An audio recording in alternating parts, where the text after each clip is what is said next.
What is up, y'all? We're here for our weekly romance oracle message. Let's see what we've got. Our first card is letting go. I'm really feeling this right now. I'm feeling like there's a lot of support in the universe right now helping us let go of things.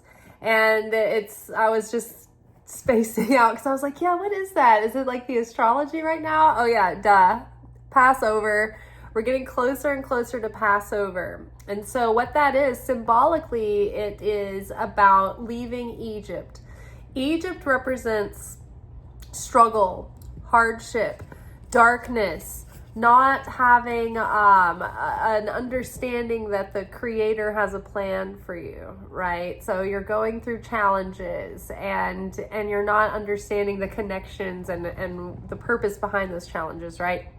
And so the Pharaoh represents like the way that the opponent uses your ego to control you and to keep you bound and to keep you enslaved. So that can manifest and show up in all kinds of different things in our ways in our life. But one of the ways to prepare ourselves to align with the miracles available on the night of Passover during that Seder is to decide within ourselves, what is it that we are leaving behind in Egypt and never looking back, right? What part of our identity are we letting go of? And we're no longer bringing that part of ourselves along? Or is it something not necessarily like a part of ourselves, like a piece of shadow that we've denied that we're not bringing along, but it's more like something that's not really us? Like bad programming on the hard drive, like a virus on the hard drive, patterns, limiting beliefs, unconscious beliefs. Maybe it's the way that we relate to others, or maybe there are certain negative, aspects of our life that we are leaving behind or letting go of or breaking free from or separating ourselves from, right? That could be, characters that have played a part or played a role that aren't in your highest good. And, your new story is going on in a separate direction. So maybe there are old, flames or people that you hold torches for that weren't really available or that weren't right for you for whatever reason, but it's hard to let go of them. Well, they represent something of us in us that's not healed, that is part of our soul's tikkun that is ready to be corrected. And so if we can see that and see the purpose of what they were there to show us, and then we can glean from what they had offered, I think it's going to be easier to release them and let them go, realize that they serve their purpose, send them on their way energetically, with warm regards. But no turning back. Let go. It could be the way that we relate to certain substances or, how we use our resources, how we allow others to access our own energy. All right, we have the novice. Ooh, so beginner's mind, starting fresh, like a naivete, but someone who's not necessarily foolish in their naivete, but wise, but, has a fresh perspective, does not expect the same old storylines, right? You know how it just feels like so heavy and dark when you meet someone and they are projecting all of their past fears and all the things that other people have done to them onto you, and you're like, this isn't fair. You're not really seeing me or meeting me in a neutral ground. You're not meeting the person I am. You're just projecting on me assumptions. So when we are the novice, it's like we are approaching love as if we have never been hurt before, as if we've never had patterns that we saw play out between our parents come, festering into our own love lives, right? We can meet something like a new cycle in a new way with a fresh perspective, but we're not bringing in the old self. So we have to be a new self with, optimism and a blank slate, right? No expectations in a positive way. Like you're not expecting the worst. You're not catastrophizing. Right? It doesn't mean that you can't have standards right? But when you say have no expectations on someone, it doesn't mean that anything goes and you're not expecting anything. It just means that you're not projecting assumptions that they haven't also agreed upon, and you are seeing if they meet your standards without expecting them to, like, I know that's kind of hard because it's a very nuanced thing. So it's like when you meet someone, you have to accept them as a person and get to know who they are. And so they may not meet your needs and expectations, but you kind of have to see if that's who they are, if that's what they're willing to do, right? So you set standards, and you don't expect, like, I don't expect this specific relationship to be my end all be all until that person kind of like proves themselves over time by meeting my standards, right? I don't expect, just because I start talking to someone, I don't start jumping to conclusions about their desire of the direction of our connection or anything like that.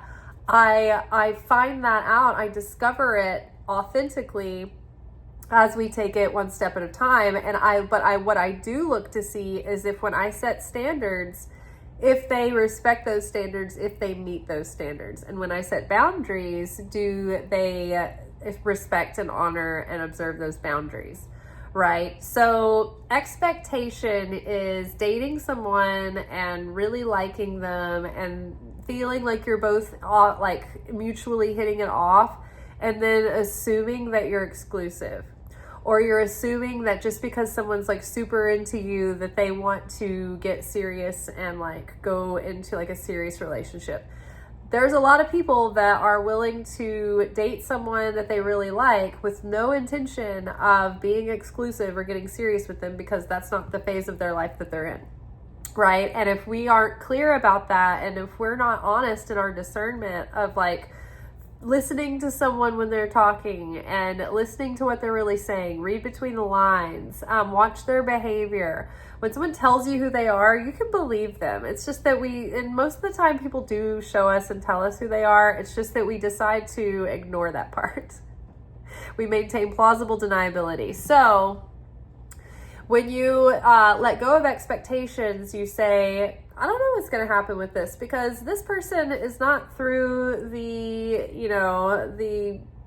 initiation phase. Like, I don't know if we're truly compatible and if we have aligned visions about what we want. So we're going to see how it plays out. And I'm going to see if they're a good fit based on if they meet my standards and honor my boundaries, right?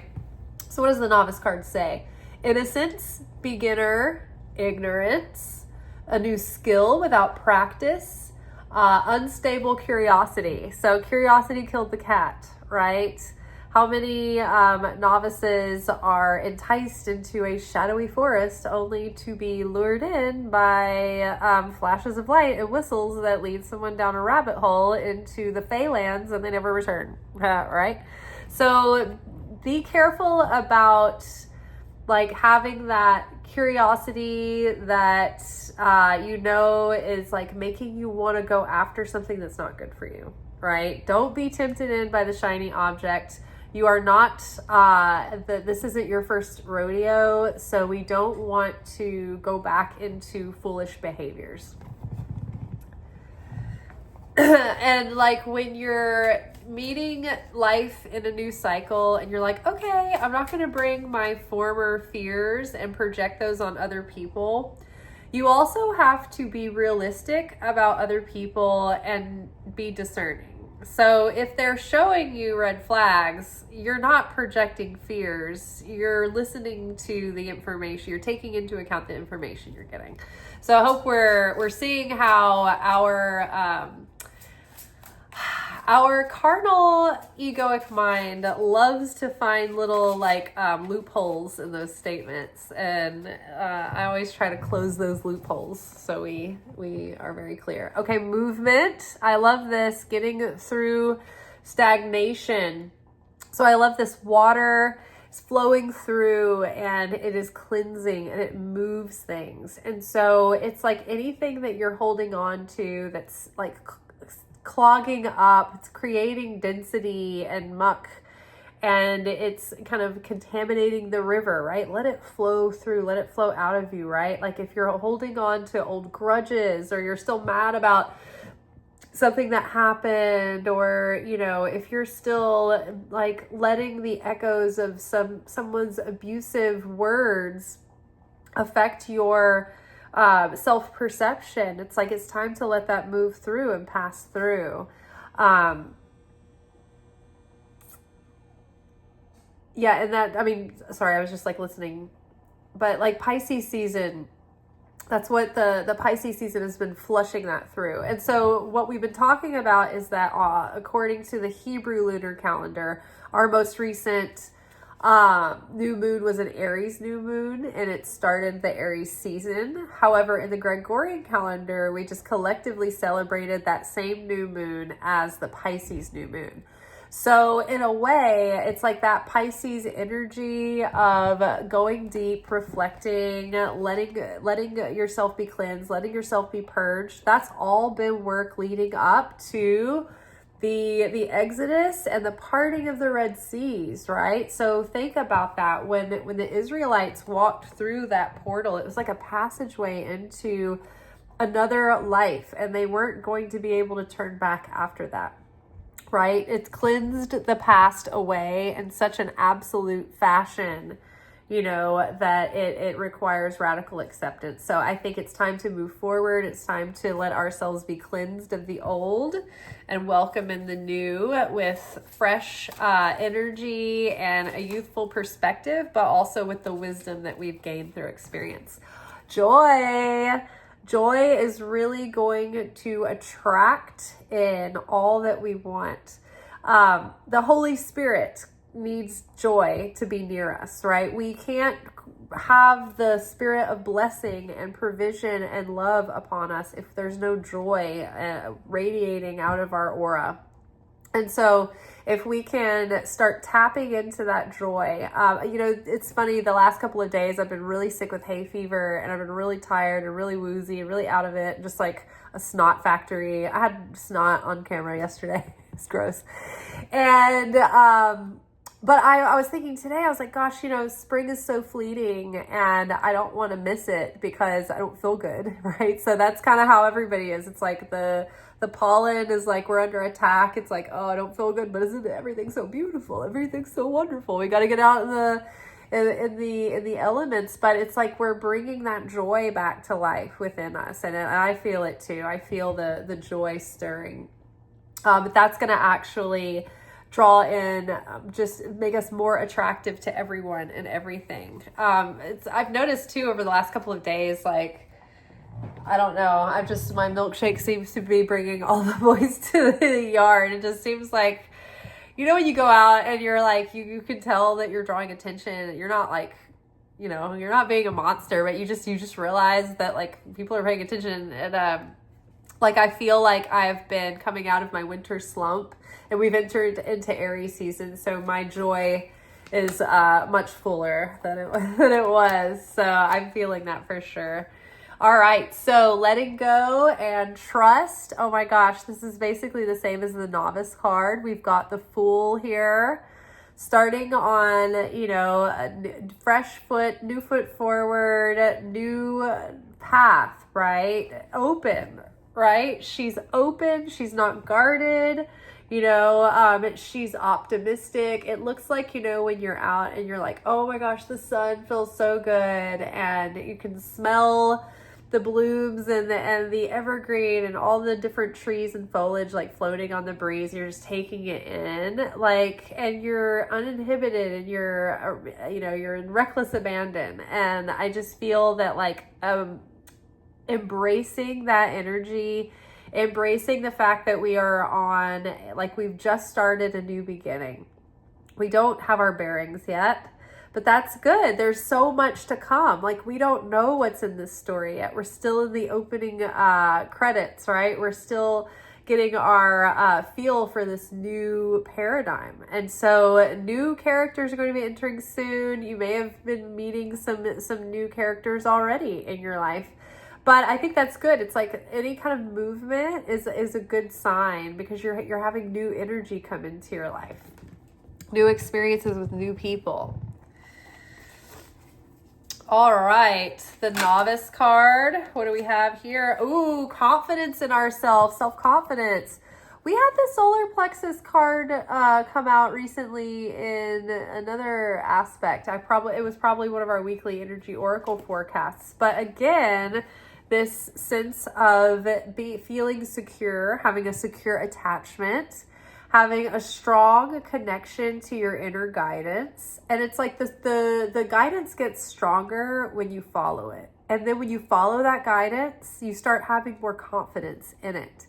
And when you start feeling like you have confidence that you're guided by a higher power, like by God, by the Holy Spirit, by your angels, by like sages and prophets and your ancestors, like you have a spiritual army that is just for you, helping you, rooting for you, whispering support all the time. So when we connect with that and we listen to those urgings and that guidance and that inspiration, then we gain more and more and more confidence, and that connection gets stronger and it gets clearer, right? This is also about willpower. So when we have a secure attachment, then we can exercise the willpower to stick with our boundaries and to pace out new connections. The ultimate thing that will like ruin any good connection from the start is if you rush through it. If for nothing else, then you rush through all the exciting nuances and the butterfly phases and all of this like kind of innocent love that blooms and stokes a lot of passion, gets a good slow burn going. That you can drag out for a while, and you set the foundation for having real romance and a real deep connection and a bond.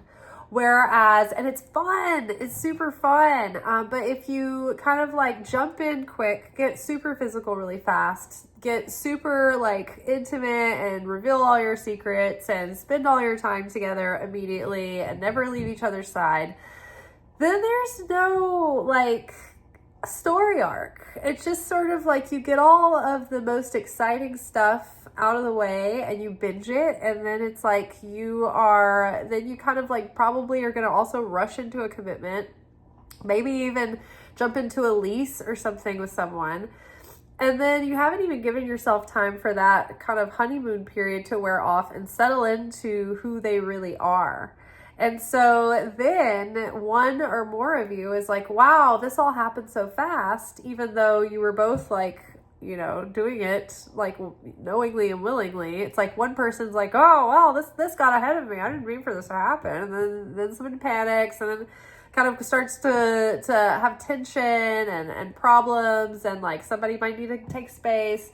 And even if that tension and weirdness and, I've got to pull away for a minute, you know, that doesn't happen. It's usually the male or the person with like an avoidant tendency, but it's usually like a guy. If a man usually wants to rush something that he's excited about. And so it's usually falls on the female in a cisgendered traditional straight relationship to slow it down, because the male is like excited. He wants everything to go fast. And then if you do what he wants or what he seemingly wants, then he panics and he wants to put on the brakes because everything snowballed faster than his excitement allowed his reason to realize. And so then what happens is that even though it was his idea and even though he led you down this route, then he thinks, oh, I didn't really have time to think it through. I haven't made a grounded decision. And so it doesn't mean that you totally ruin the chances of a good relationship, but it does mean that you need to allow the distance to happen and allow things to slow down and allow that person to like level out. Now, another scenario is that you go in hard and fast, and then it's just like you're just left with sort of like anticlimactic boredom sets in, and you're already like a bored married couple, right? So having confidence, having secure attachment, it allows you the ease and the inner peace to take things slowly and to let things develop naturally, and to not keep looking over your shoulder or trying to control the direction or the narrative. You're just seeing what unfolds. And you aren't just trying to win a prize. You're actually trying to see if this person, you're trying to legitimately get to know the person for who they really are, not objectify them into your owned possession that you want to have and that you want to win at all costs. Right? I think sometimes we can just get in a mindset of, I have to win this. I don't want to be rejected. I don't want this to fail. And it's like, you're not even asking yourself why. It's like, this might not even be the person. It's just, you're just so used to wanting something to be successful. Right? So when you take a step back and you have a lot of confidence and a lot of willpower, it takes a lot of willpower, right? When you're, like feeling good about somebody, you want to spend that time with them, but you got to take that distance. You got to keep your own life going. You got to keep taking good care of yourself. You got to keep all of your, quirky interests up, because that's the thing that makes you so interesting to begin with, right? So you can go slow. You can get to know someone for who they really are. And you can take it slow enough to where you can catch yourself when you're projecting qualities onto someone, you're assuming about them that you haven't found out from them yet. So you're like, okay, I'm projecting. I'm gonna allow them to reveal themselves authentically. And I want to see with my eyes open who they really are. I want to listen with an open heart and really hear truthfully. Like, we want to listen honestly. It's like when we talk about honesty and truth telling, we're always thinking about the person talking is the person who's being honest or not. But as a receiver, as a listener, that takes honesty too. And we often don't think about that part. And so we don't want to be dishonest in our listening. We want to be an honest listener and with an open heart, and be curious and excited to learn who someone truly is and not who you want them to be. All right. Wow. Preaching tonight, y'all. It's like chilly in here. I've got my air conditioner on and I've got it up to like 73, but it still feels too cold. If I've turned it up to 74, then it gets stagnant. So I don't know what to do. I don't know whether I'm coming or gone. Moving on. Ooh. Okay. So this is the 8 of Cups card. So this is feeling like you're ready for something more meaningful. You're ready for the next level. You're ready for more depth, right? In a relationship reading, it's like we're not really looking for just like exploration and good times and adventures, or I think we know what we are ready for, and even if you are looking for just good times and adventures, I think we're not willing to entertain those destructive characters anymore that made it exciting and fun and adventurous. Sometimes it's like we're no longer enticed by negativity and dysfunction as something that seems exciting or glamorous. It's like, inconvenient. I need someone who's going to be able to face this like world with me and make it fun and make it good and feel like I have a real companion and a real beloved, and not, somebody who's, aloof and playing hard to get and hot and cold, and the narcissist who wants to love bomb you and get your, feel great with your attention and then leave, and back and forth. It's like, no, we're not doing that. We are not doing that. I have said before, and I'll say it again. And so this is actually attached to joy. So we see what kind of relationship, or at least we should be thinking about that. If you haven't already reflected on this, which I bet you have, what in a relationship is going to really bring you joy, or even not bring joy, because then that puts you looking outside of yourself for that fulfillment. But what qualities in someone allows for the conditions of joy to thrive, right? And what kinds of qualities in your past have you learned absolutely extinguish your joy? Joy should be a non-negotiable, and that should be your starting point. Okay, what qualities in a partner will allow the conditions for joy to grow and to thrive? And then what conditions in a partner will suffocate and snuff that joy right out? Because we are ready to move on from joy killers, and we are ready to move forward into people who are ready for real, authentic intimacy, fun, someone who's free to laugh at your jokes. Like, I've literally dated people that, like, once they felt like we were, you know, they wanted to get the upper hand, they would like stop laughing at my jokes. Like, they would withhold laughter as like a power play. I'm like, I'm not into the power struggle. Okay. No. You know, when you're using it in playful ways to like be flirtatious and having fun with someone, sure, but not when it's like every day is a strategy. Like, no, I do not want that. All right. You know what? Oh wait, that wasn't for joy. That's actually for movement. Isn't that funny? Movement, the water, the moving water. Oh my God. And it literally, the card, moving on with someone walking next to water. I love that. So emotional purge, emotional cleansing, moving on from old emotional buildup and stagnation. And let's see what we need to know for joy. Ooh, sacral chakra. I love it. So connecting with your sacred sexuality, letting go of shame or guilt, getting in and then letting go of that shame and guilt and healing those things, it actually opens up your creativity too. And so, you know, to stoke your joy, get like the orange color is warm. It's like the sun. It's like that nurturing, warm, fiery glow. If you have a fire pit, right, connect with those embers. Go out in the sun and absorb the sun. I know that gives me, it boosts my joy levels immensely, that vitamin D. And then also get into creative activities.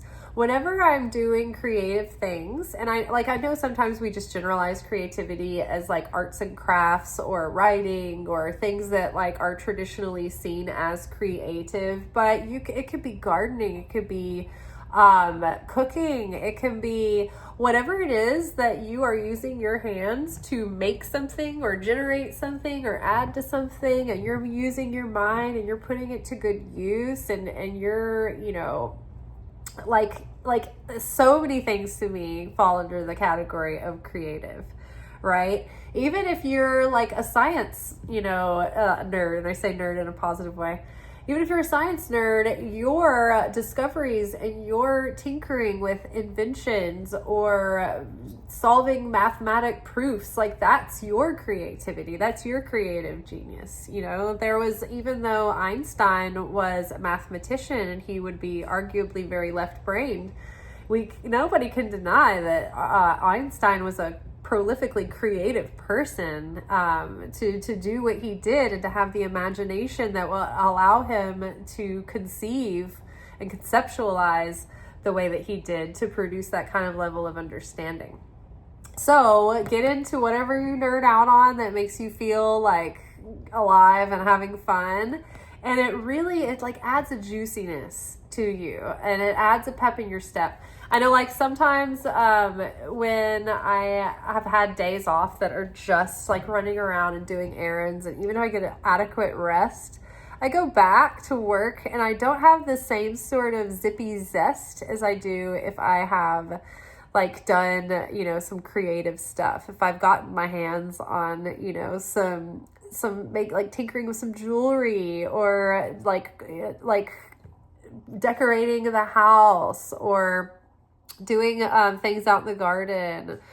There's all kinds of artistic things that I'm craving to do. I used to do all kinds of things throughout my whole life. I was big in collaging. I still have a lot of stuff to collage with. I went through painting phases. I was a photography major in college, so I would go and print my work in the dark rooms. Like even with color, I was a color printer, and I miss doing those things so much.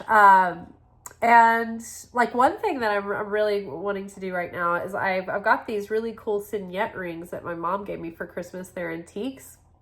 She got these the signet rings in Italy, and then these cameos came from the French flea market. They're antique as well. And so the ring busted, and so I have some solder. It's like gold filled solder, and I would like to attempt to do a little bit of metal smithing. I started to get the supplies a while back to actually start building and making my own like rings and settings and things, but life took over and things went in all these different directions, and I never really got to like do it. But it's always been something that I've had like kind of on the back burner that I've wanted to do. So that, even thinking about that, like makes me excited. So bringing that joy in, doing creative acts. I have to say this, I was harvesting my compost from one side of my bin that was complete. And my granddad, the ghost of my granddad, always like gets really excited when it's time to scoop the compost. And he always says, "That looks like some healthy soil." And it did. It looked pretty good today. I was proud. I usually get about 4 buckets out of one side of the bin, and the other side is like still working. So yeah. So Granddaddy was proud. I've got all that ready. Gardening phase. Phase 1 is initiated. Phase 2 next. So. All right, you all, that is all for tonight. We will be back together tomorrow for our weekly reflection message, where we kind of take in all of the things that we've been learning and observing and the lessons through the week and kind of what we're taking away from it. All right, ciao, peace.